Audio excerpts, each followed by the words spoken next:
Isn't this business of self-publishing hard as it is?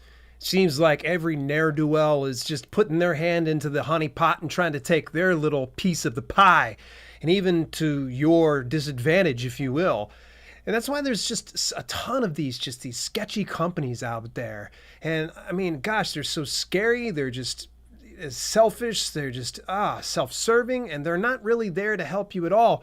But trying to sift through all that madness is just really, really tough. So what I'm going to do is I'm going to put together kind of a checklist, if you will, of things that you need to kind of consider as you're building out your self-publishing business, and some of the things to look out for, so that way you aren't going to be taken for a ride.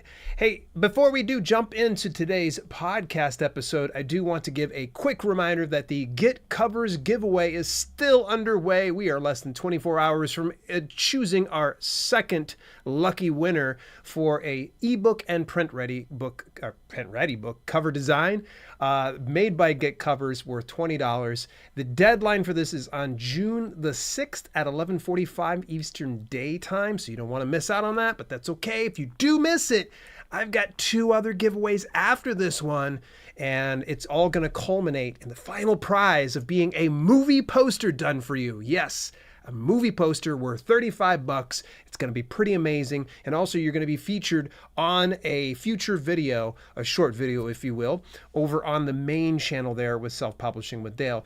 You don't want to leave your book cover to chance though, folks. So if you need that book cover and you need it now, don't sit here and wait around for a giveaway and hope that you're going to win, because I'm not going to be doing that many giveaways.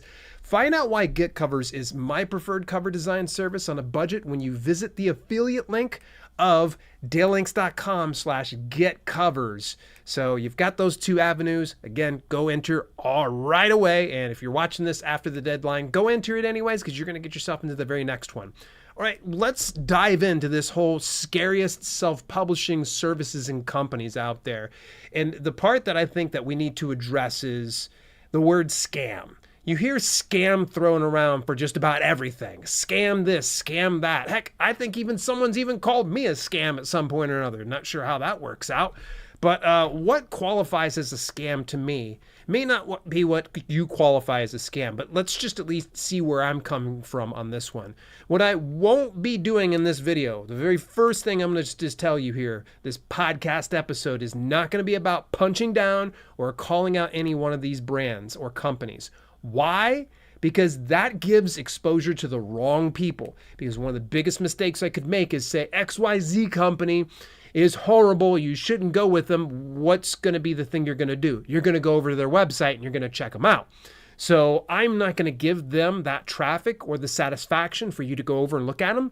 But I think that if you comment inside this video here on the YouTube channel and you keep it professional, I'm not going to disagree or agree with you, but just go ahead and feel free to share your thoughts there over inside the Discord community as well. I'd much rather spend that time more wisely sharing great self-publishing companies and services. Yeah, we're going to be talking about bad companies, but I'm just not going to name any of them. But there is one, actually technically 2. More on them later. I'll discuss why I have no issue in saying it, because, well, they've got a monopoly. I think some of you know where I'm going with this. So a scam, let's just talk about what a scam is. Cost versus delivered value is typically what we're looking at. Cost versus value. If a service delivers on the value, then I would say it's not a scam. In some instances, there are some of these companies and services that I will mention later on that still deliver the value, but they're really cheeky and sneaky about how they deliver it. So that way, if you want to go get a refund, they're kind of like, I gotcha. And you'll understand what I mean when we get up to that. If a service delivers nothing, then that's definitely a scam. If you are putting money down and they've run off with your money and they've ghosted you and they haven't given you anything whatsoever, I definitely call that a scam. Now, when it comes to these other scary self-publishing companies and services, a lot of them are going to deliver, but the value doesn't sometimes deliver on how much you've invested in it. So that's why it's important that we kind of just go through some of these so that way it makes more sense. The very first thing right out the rip, I'm going to just say number one, guaranteed review services. If you have seen any of these review service sites where they say guaranteed 50 reviews or your money back, guaranteed 25 reviews, those are the ones I'm talking about. Now, let's first of all discuss two different types of reviews. We've got editorial reviews versus customer reviews. Now,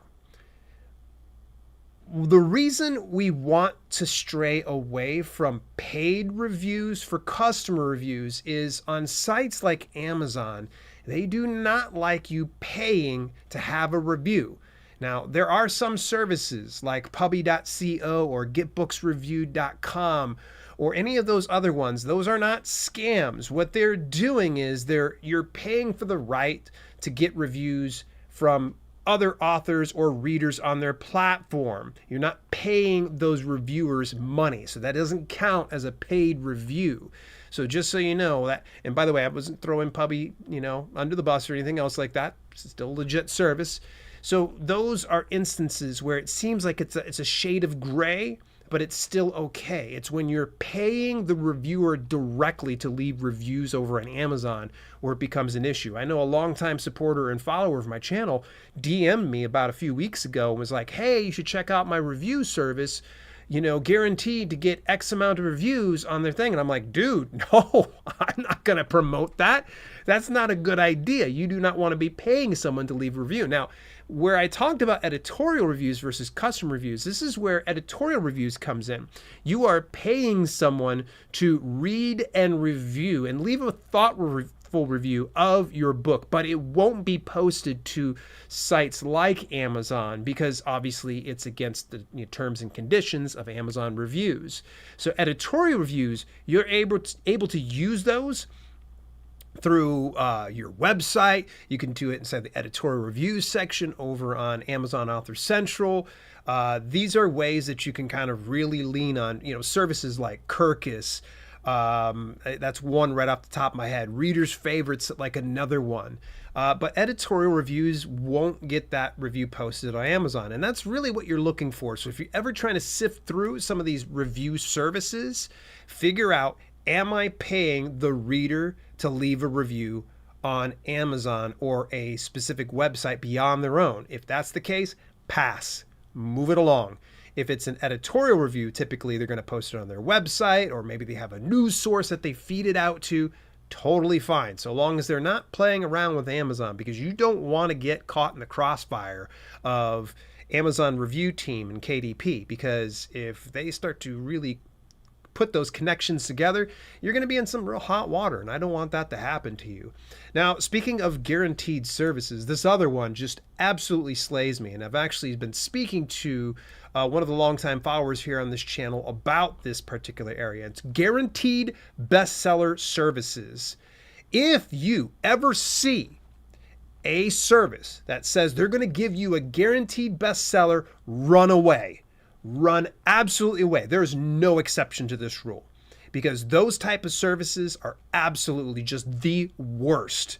And now, there are quite a few variations, but the main ones you're going to typically see are the guarantee of the bestseller tag on Amazon.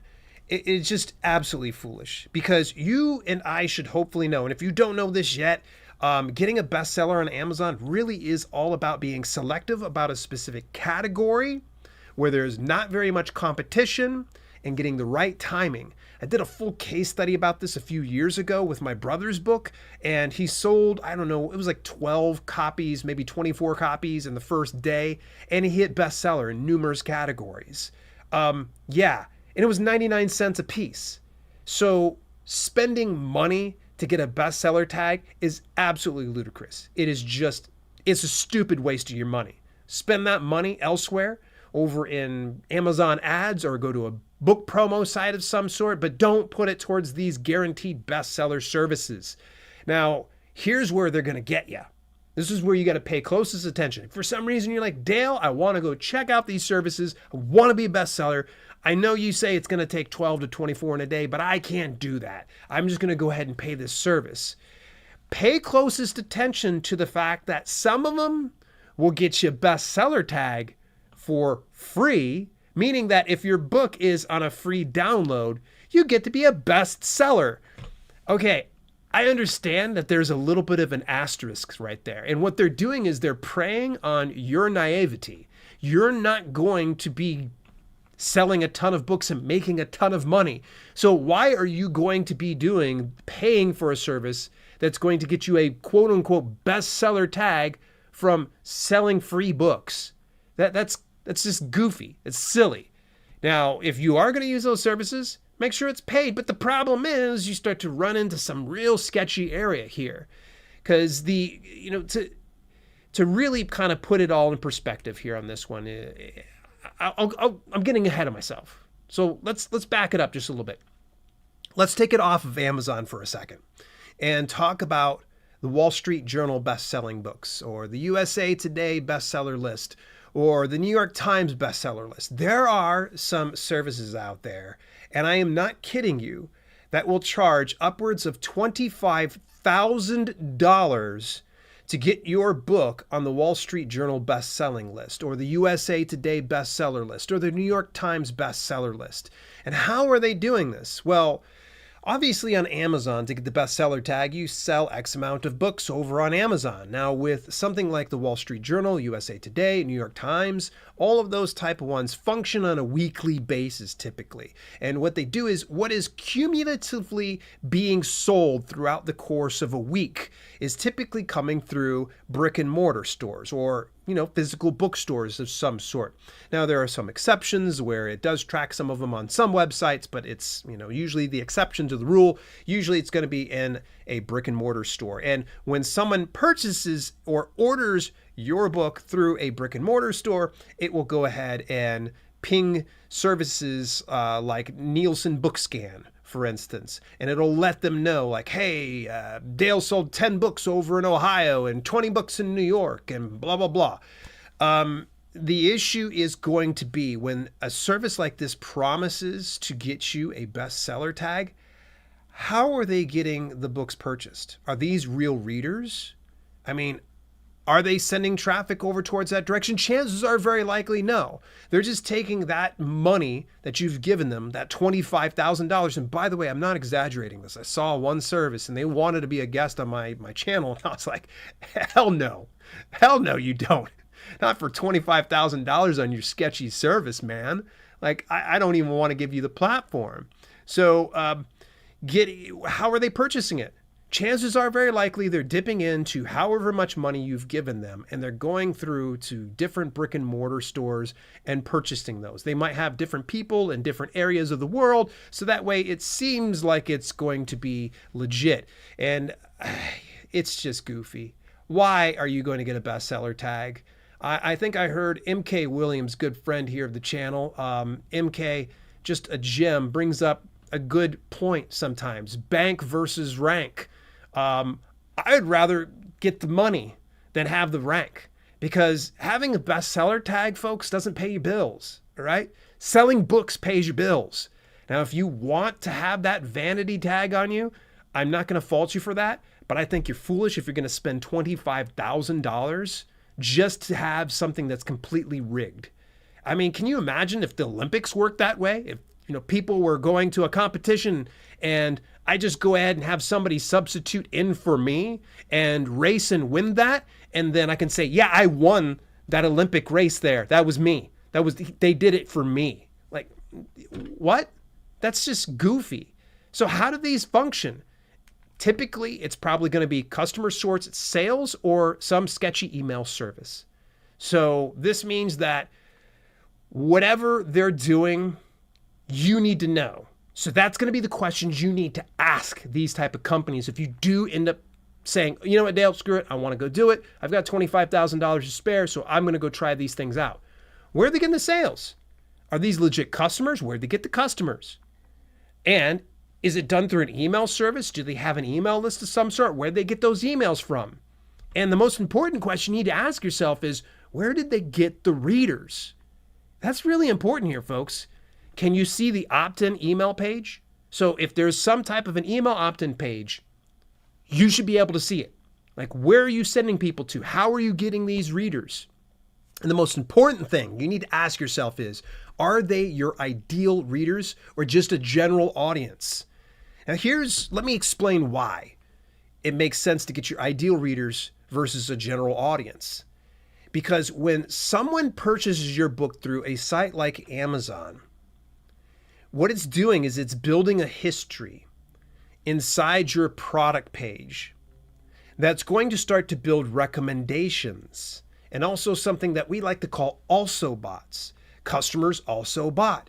So let's just say, for instance, a customer also bought one of David Gaughran's books when they bought one of mine, right? That makes sense. What wouldn't make sense is, I don't know, we'll say a thriller suspense book being recommended with my book about self-publishing. It's going to get it to where there is a mismatch.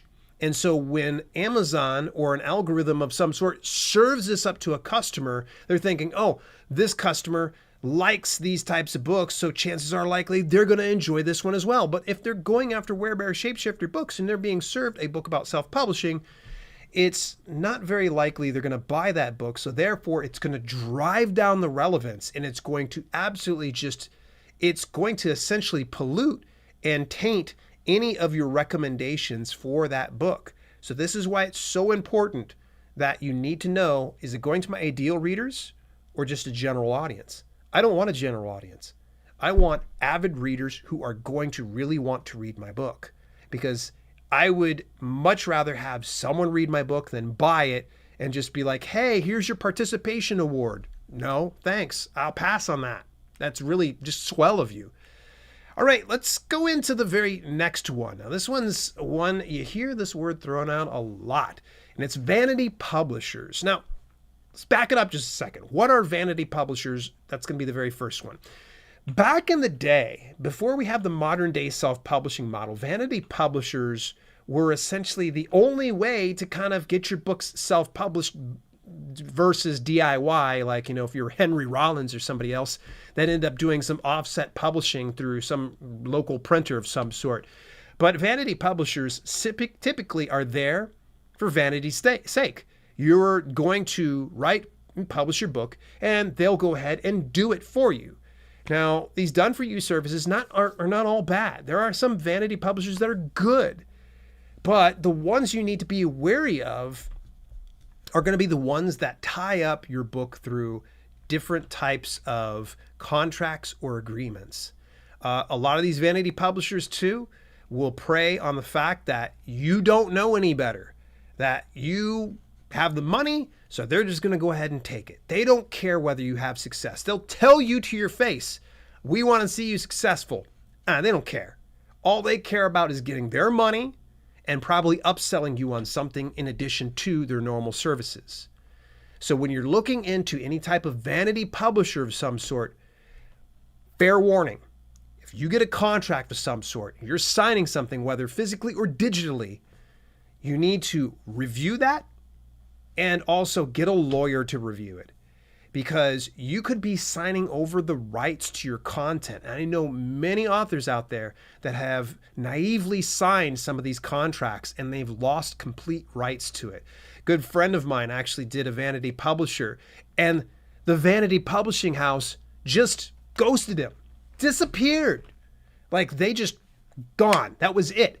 But the books are still up. So this means they're still collecting money on these books that they have signed over, and he can't get it out of that contract other than possibly taking them to court, and good luck, because he has no way of contacting them because they ghosted him, for crying out loud. You see where it kind of just really gets sketchy? It's just absolutely crazy. So be careful, folks. If you're doing some type of a done-for-you service or a Vanity Publishing service, read the fine print, ask questions. No matter how confrontational it might be and how uncomfortable you might feel, it's better to ask the dirty questions up front than wait to find out all the dirty answers after you've already invested a ton of money into a Vanity Publishing, service of some sort. Now, I was going to mention two services that are just the scariest of self-publishing services out there. And it is because they are monopolies, and that is Bowker and Nielsen. Now, let me explain what they do. They're an ISBN registration company of some sort. Bowker services US and Australia.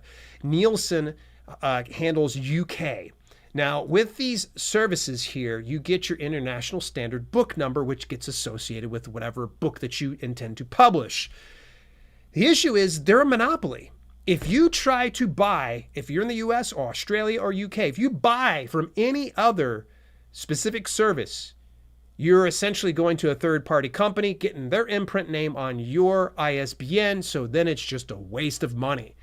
And then you don't actually own the imprint whatsoever. And that's just the crazy part to me. All right, now, they're monopolies. There is no other company in the US, Australia, and UK that delivers ISBNs. Now, I could probably, do a lot of digging and tell you conspiracy theories about why they're a monopoly, but the part that makes them the worst is the fact that they've got other things inside their services beyond that. And these are the most ridiculous upsells. Let me give you a great example. Barcodes, fun fact, you can get them done 100% free. 100% free. Most platforms will give it to you automatically free, but if you want to get brick and mortar placement, there's certain things you need to put in place, like you have to put the manufacturer's suggested retail price on the barcode, and sometimes the category or whatever. But getting the barcode is just as simple as go on Google, type up free barcode generator. For me, I go to Kindlepreneur. Kindlepreneur has a great barcode generator. It's 100% free. It'll put all those things in place that I mentioned to you, and then you can go ahead and put it on that. So Bowker decides, we're just going to go ahead and charge you a ton of money if you buy one of our ISBNs. And we're talking it's $125 per ISBN. But if you buy it in bulk, good news. They're not going to screw you as badly. I bought over 1,000 ISBNs for $1,500. So it made it about $1.50 per each one of these. I have a feeling I'm just going to go ahead and these ISBNs are going to probably outlast my lifespan. There's just so many of them, but I wanted to be done with it because I didn't want to fool around with Bowker anymore and have to deal with any of their upsells or any of the other garbage products. I think it's a complete conflict of interest. And the mere fact that they have a monopoly on things and then have the audacity to upsell us on other things, get lost. Absolutely get bent. The reason why I will mention Bowker and Nielsen over any of these other ones is because they have a monopoly. We have no choice but to have to use them for buying ISBNs. Now, if you're outside the US, Australia, or UK, you're probably going to be fine. Places like Canada, you get your ISBNs for free. Love that. How about we start to embrace that model? Seems like a good suggestion to me. Hey, as we start to wrap things up, I want to, of course, bring again to your attention that the Get Covers giveaway is still available. If you have not entered, please do so. And you can do so daily, by the way. And if you missed the deadline, it's totally fine. Just go ahead and enter the very next contest. Go over to dalelinks.com/getcoversgiveaway, and you can be able to enter. Do it before June 6th at 11:45 a.m. Eastern Daytime. And I'll be going live on both my channels to draw a winner at noon on June 6th. So you don't want to miss out on that. Here's my final thoughts when it comes to some of these scary self-publishing services and companies. Do your research. There's nothing wrong with you taking the time to really sort out what makes sense to you. Ask questions. That's going to be the most important thing. Check Google, Trustpilot, any forums, ask other authors, go into Discord, my Discord preferably, but if you got to go to another one, that's totally fine. Always review the portfolios. Always check testimonials. Here's a good one. Type in the name of the service and the word scam right directly afterwards, and you'll see Google brings up a lot of information on it. You'll have some reading material to kind of sift through. So that way you know the pros and cons of using a particular service. Find an entry-level production to test the waters. If you decide, I'm going to go and do this, what I would recommend is don't be plugging down $10,000 frigging dollars to get a bestseller tag. See if there's something cheaper. Like, hey, what are you going to get me for $50? How about you get me something for $50? Let's see what you got. Find out what the upsells are. Say, hey, I'm going to buy this $11,000 package. What else am I going to expect? What are some of the other things that you're going to go ahead and try to sell me? Ask the uncomfortable questions. It's your money. It's your business. Ask them, what am I going to have to pay beyond this? The other recommendation I would recommend super above everything else, because I mentioned recommendation twice in a row right there, was cross-check any of the services through the Alliance of Independent Authors Watchdog list. This is a list that's put together from indie authors for indie authors. And they look at different services and companies and they rate them.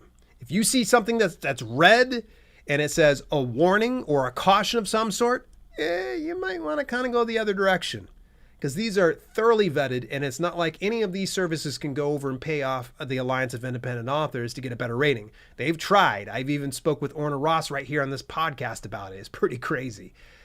But all that being said, go over to dalelinks.com/watchdog, and you can always cross-check. If you don't see the name on that service, go ahead and recommend it to Ally. Say, hey, could you be able to check this out? Or maybe they can give you recommendations on how you can do your own service of doing a watchdog and seeing what's going to be good for you. Hey, this next week, we're going to be coming back to the podcast. I'm going to be talking about a new strategy for publishing on KDP. Till then, I will catch you next week, folks.